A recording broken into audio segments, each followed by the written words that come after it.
Continuemos, como nos vídeos anteriores, a caminhar saboreando o novo diretório para a catequese, em plena sintonia com o pontificado atual da Igreja em saída.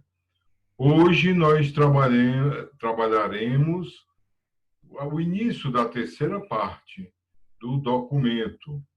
Este documento tão breve, mas bem denso, bem interessante de conhecermos. A terceira parte fala da ação e tem como título a catequese nas igrejas particulares. No capítulo 9, sob o item A Comunidade Cristã Sujeita da Catequese, nomeei este capítulo, nós começamos com o primeiro item, a Igreja e o Ministério da Palavra de Deus. Lembrando que a palavra do Deus vivo é uma semente incorruptível que reúne a igreja. Nós nos reunimos em torno da palavra, que é Jesus Cristo. Somos, assim por dizer, uma igreja cristocêntrica. Tal regeneração, porém, nunca é ato consumado, está escrito no número 283. A palavra de Deus é o pão de cada dia que regenera e ininterruptamente alimenta o caminho eclesial. A igreja funda-se sobre a palavra de Deus, nasce e vive dela. Ao longo de todos os séculos da sua história, o povo de Deus encontrou sempre nela a sua força. E também hoje, a comunidade eclesial cresce na escuta, na celebração e no estudo da palavra de Deus. A primazia desta palavra coloca a igreja inteira em religiosa escuta. É uma citação da Dei Verbum. E ali também é lembrado que o modelo do povo de Deus é Maria, a Virgem da escuta, que guardava todos esses acontecimentos, meditando-os em seu coração. É, portanto, necessário que lembremos que o conhecimento da Sagrada Escritura, o estudo da Bíblia, é sempre uma necessidade para a nossa formação de evangelizadores e catequistas. Na alegria do Evangelho, desde 2013, o Papa já vem lembrando, ali naquele documento, Evangelii Gaudium, no número 174. A Sagrada Escritura é fonte da evangelização. E é bom lembrar que a Evangelii Gaudium, ela nasceu a partir de um sínodo que tratava da nova evangelização. E a partir dali, o Papa fez esse belíssimo e histórico documento, que é um plano de governo pontifical de seu pastoreio, e que perpassa todas as suas atividades magisteriais. Todos os documentos que nascem na igreja após Evangelii Gaudium são frutos dela, como este também, do novo diretório para a catequese. No número 287 do documento do Diretório para a Catequese, somos lembrados que também, no nosso munus profético de Cristo, recebemos dons, e um deles é o sensus fidei, que é o quê? É a capacidade de discernir, testemunhar e proclamar a palavra de Deus. Além do que nós estudamos, como teologia pastoral, para quem consegue, a vivência na palavra, a constante oração na palavra também nos dá um senso de fé que nos ajuda a compreender melhor o que Deus deseja. O parágrafo número 288 do novo Diretório para a Catequese lembra-se a importância de sermos, como é denominado, discípulos missionários. E ali mais adiante ele fala: se todos são responsáveis, nem todos, porém, são responsáveis do mesmo modo, falando sobre a missionariedade. Nós, leigos, principalmente, não podemos levar adiante a missão como algo que leva a empreendimento de longas viagens, ou a morar num país distante, por exemplo, como fazem aqueles missionários dedicados apenas à missão. Mas, como também está escrito ali no número 288, cada um contribui conforme o estado de vida e a graça recebida de Cristo, citando o capítulo 4 de Efésios. No número 289 do Diretório para a Catequese, é lembrado que nós devemos caminhar como igreja sinodal. O próprio nome sínodo significa caminhar juntos, evoluir num processo conjunto. É muito desafiante, porque requer uma compreensão e uma capacidade de caminhar com seus próprios passos, todos nós precisamos, e ao mesmo tempo com a igreja. É preciso haver uma sintonia. Nós não podemos apenas depender do que a igreja nos dá. Não há tantos padres, não há tantos bispos que pudessem fazer a catequese como seria importante. Mas nós, catequistas, somos agentes da evangelização e caminhamos com os padres, com os bispos, nessa noção de sintonia, de sinodalidade. Também existe uma preocupação citada ali a partir do item número 2, sobre as igrejas orientais, e que nós temos muito a aprender com elas. Uma das coisas é que catequese e liturgia caminham juntas. Esta é uma consciência que nós precisamos desenvolver bastante. Não é uma coisa a catequese e a outra a liturgia. Elas são como que duas pernas e precisamos delas para caminhar. No item 3, as igrejas particulares, é lembrado no número 294. Cada igreja particular é sujeito da evangelização. A igreja tem seu caráter universal, que abrange a tudo e a todos, mas tem seu aspecto particular, como se fosse uma partícula, uma pequena parte, que é representada, por exemplo, pela Igreja do Brasil, é uma igreja particular, diferente da igreja de outro país. E aí dentro do Brasil tem outras particularidades. Ela forma-se em partículas, como é, por exemplo, a sua arquidiocese ou diocese e a sua própria paróquia. No número 296 está assim escrito: cada igreja em particular é convidada a desenvolver a catequese como uma expressão evangelizadora dentro do seu próprio contexto cultural e social.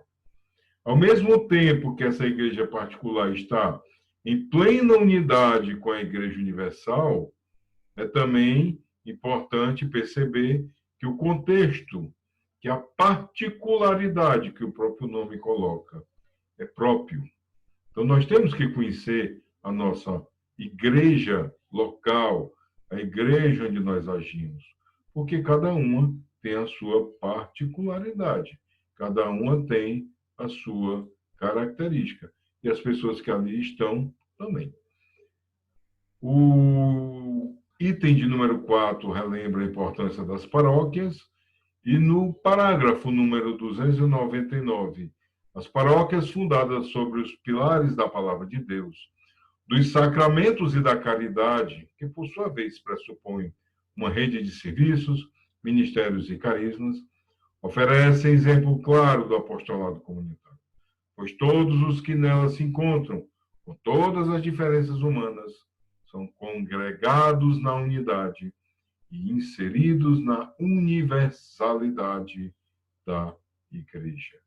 No número 300, é lembrado que a paróquia não é uma estrutura caduca. Essa é uma consciência também que o Papa Francisco nos trouxe à tona, né? E também ali é dito que nem em grupos de eleitos, nenhum grupo de eleitos que olham para si mesmo. Por sermos paroquianos mais engajados, por estarmos no serviço e na missão, não podemos nos achar melhor do que os outros. Ninguém é melhor do que o outro. Todos nós somos iguais. Fratelli tutti. Todos irmãos, como diz o Papa Francisco. Mas, infelizmente, às vezes vão se formando ilhas, vão se formando mini congregações não oficiais, ou seja, que são inventadas, que surgem espontaneamente, como se ali fossem eleitos, porque o serviço é melhor, ou porque são pessoas que se acham mais puras, ou porque rezam a maior quantidade de oração, frequentam a missa numa frequência maior do que os outros fiéis. Nunca podemos aceitar isto, nunca poderemos. É impossível. No número 303 do Diretório para a Catequese, é mostrada a necessidade de um renovado impulso evangelizador. E ali são colocadas 3 propostas de catequese paroquial em seus aspectos. Comunidade de discípulos missionários. Já falamos aqui muitas vezes. Somos discípulos missionários e devemos nos congregar em comunidade como tal. Não podemos pensar isoladamente e não podemos achar que nós somos algo diferente de um discípulo, aquele que segue Jesus, e tampouco deixarmos de lado a missionariedade, de missio, de envio, porque quando Jesus chamou cada um e aqueles que assumiram este chamado da vocação com bastante coração, cada um foi enviado para algo, ou seja, a cada um foi dada uma missão. E até hoje é assim. E, portanto, precisamos desenvolver uma mentalidade missionária. Se nós somos missionários, se nós temos essa plena consciência, também devemos ter essa mentalidade. Estaremos sempre em saída. Estaremos sempre pisando no território do outro, território muito sagrado, que é o coração, é a existência, é a vida do outro. E também ali são apresentadas propostas formativas de inspiração catecumenal, como nós já vimos nas primeiras partes desse documento. É aquela mentalidade que se desenvolve mais recentemente na igreja como uma retomada, que sempre existiu desde o início, como uma volta às fontes da inspiração catecumenal. O item 5 lembra as associações, os movimentos e os grupos de fiéis que estão presentes nas nossas paróquias. Às vezes a gente se preocupa só com pastorais ou com determinadas equipes de trabalho que, por exemplo, participam da liturgia. Mas é preciso que tenhamos a consciência de que há muitos grupos e subgrupos que estão ali dentro de nossa paróquia.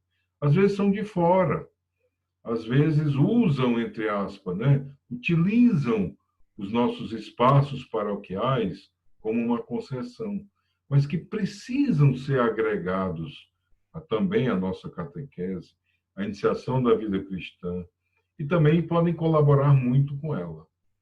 Não podemos dizer aqueles que são da paróquia e aqueles que estão aqui por algum favor ou alguma situação específica.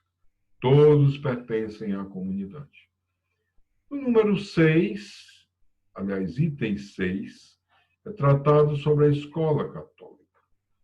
É uma realidade que tem mudado ao longo das últimas décadas, mas que aqui o documento começa a propor também um resgate de que a educação católica ela precisa ser mais cuidadosa nas escolas católicas. Inclusive, lembrando que, enquanto disciplina, a fé católica na escola deve ter as mesmas exigências, as mesmas responsabilidades de todas as outras disciplinas. Não pode ser levada de modo improvisado, de modo apenas a cumprir e a se ticar uma aula que deve falar sobre fé. No parágrafo número 310 está assim escrito: a escola católica é uma comunidade de fé, que tem por base um projeto educativo caracterizado por valores evangélicos. Parece óbvio que nem deveria constar aqui, mas é preciso, porque às vezes é esquecido. O capítulo 10º trata sobre a catequese diante dos cenários culturais contemporâneos. No número 319, é uma citação da Gaudium et Spes, que vem do Concílio Vaticano II, que lembra as alegrias e as esperanças, as tristezas e as angústias dos homens de hoje. É onde nós convivemos. Nós convivemos num mundo em que há tudo isso. Há diversos sentimentos, há diversas situações, e nós precisamos respeitá-los. Não somos uma redoma de vidro que está numa realidade outra tal, que não tem contato com a realidade cotidiana. É lembrado o desafio eclesial de se opor a alguns processos que estão centrados na injustiça, na exclusão dos pobres, na primazia do dinheiro. E é pedida a atenção constitutiva da catequese e da pastoral eclesial, onde nós devemos dar espaços a discutir a cultura e a situação no mundo de hoje. O item 1 trata sobre a catequese em contextos de pluralismo e complexidade. No número 320, está assim escrito: a cultura contemporânea é uma realidade muito complexa, uma vez que, por causa dos fenômenos da globalização e do uso em massa dos meios de comunicação, aumentaram as conexões e as interdependências entre questões e setores que no passado podiam ser considerados distintamente e que hoje exigem uma abordagem integrada. Não podemos separar as coisas. O nível de complexidade que vivemos exige que compreendamos mais o mundo. O número 331 lembra de um conceito que o Papa Francisco gosta muito de usar, que é da poliedricidade, quando ele fala sobre a doutrina social da Igreja, um conjunto de documentos do magistério que estão reunidos em um compêndio e que continuam vivos, que o próprio Papa Francisco, em seus últimos documentos, também trata deles. Então, ele lembra da figura do poliedro, que tem diversos lados, e que, embora nós enxerguemos uma face, precisamos lembrar que há muitas outras faces que vão compondo outras figuras. Então, essa visão, essa figura ajuda muito a lembrar disso. Não podemos nos deter apenas numa face desse poliedro, mas ir conhecendo as diversas faces da cultura atual, do mundo em que vivemos. O número 325 lembra isso, a face multiforme da realidade, marcada, e aí está bem acentuada, por elementos ambivalentes de pluralismo religioso e cultural. É isso que nós temos que lidar. E lembra que o serviço é a pessoa concreta, é o motivo pelo qual nós trabalhamos. Não por ideologias, mas para servir pessoas. Também o documento avança falando do contexto urbano, o contexto rural, as culturas locais tradicionais, a piedade popular tão importante no meio dos pobres, e o santuário e a peregrinação. Aqui, como já foi dito desde o primeiro vídeo, não nos cabe esgotar todo o documento, seria impossível até. E mesmo que se usasse muito tempo, não seria o mais adequado. É importante despertar também para conhecer o documento, e essas questões aí presentes podem e devem ser discutidas, debatidas, trabalhadas em grupos de líderes, de catequistas, daqueles que levam adiante em nossas paróquias e em outros tipos de comunidade a evangelização e a catequese. O item 2 desse capítulo 10º fala da catequese em contexto ecumênico e de pluralismo religioso. E aí trata a catequese com relação ao judaísmo, a catequese no contexto de outras religiões e a catequese no contexto de novos movimentos religiosos. É um olhar no presente, do que está acontecendo. E também vem lembrar a catequese e cultura digital, que pode ser muito pensada e bem aproveitada. O digital, portanto, não apenas faz parte das culturas existentes, lembra o documento, no seu número 168, mas está se estabelecendo como uma nova cultura, modificando primeiramente a linguagem, moldando a mentalidade e reformulando as hierarquias de valores. Por isso temos que conhecer. O parágrafo número 365 lembra que deve-se reconhecer, no entanto, que o ambiente digital é também um território de solidão, manipulação, exploração e violência, até chegar ao caso extremo da Dark Web. Ou seja, precisamos ter cuidado. Ali também há grandes perigos no mundo digital, no chamado mundo virtual. Inclusive, essa rede mais subterrânea, chamada Dark Web, no qual as pessoas também, por garantir uma segurança maior do anonimato, tramam, inclusive com terrorismo, com assédios e ações sexuais, ou seja, muitas situações difíceis que já existem no mundo natural, mas que ali na internet se usam de subterfúgios para potencializar as suas maldades. O parágrafo número 363 afirma que um nativo digital parece privilegiar a imagem em detrimento da escuta. É também importante. Estamos com pessoas que nasceram nesse mundo digital, como catequizandos, como pessoas de grupos em que orientamos. E aí, para essas pessoas, elas já nasceram em um novo contexto, em que a imagem muitas vezes tem mais força do que a palavra. E no aspecto de palavra, já foi constatado, principalmente no Sínodo da Juventude, que a linguagem que tem maior aderência na geração digital é a da narrativa, muito mais que a da argumentação. E muito bom para nós, porque a Bíblia foi construída numa linguagem narrativa. Ainda sobre a cultura digital, ela é lembrada como fenômeno religioso e questões educacionais. E também se fala do anúncio e catequese na era digital. Mais um assunto para a gente ler, explorar, debater e aprender em comunidade, em grupo. Catequese e algumas questões de bioética são tratadas também a partir do número 376. Vai nos lembrar os riscos da intervenção da engenharia genética e vai nos lembrar também sobre a ideologia de gênero, que é muito propagandeada e que vai contra um princípio da igreja, como nós acreditamos e temos fé, que homem e mulher Deus nos fez.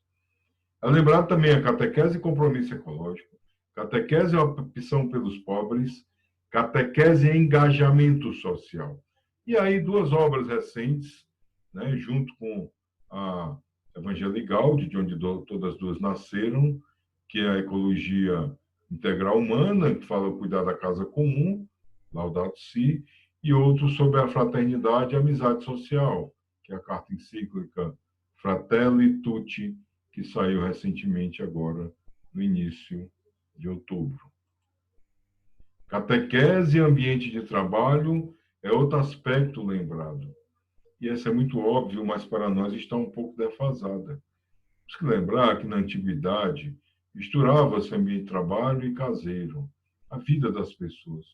E até hoje é assim, porque nós levamos a casa para o trabalho e o trabalho para a casa.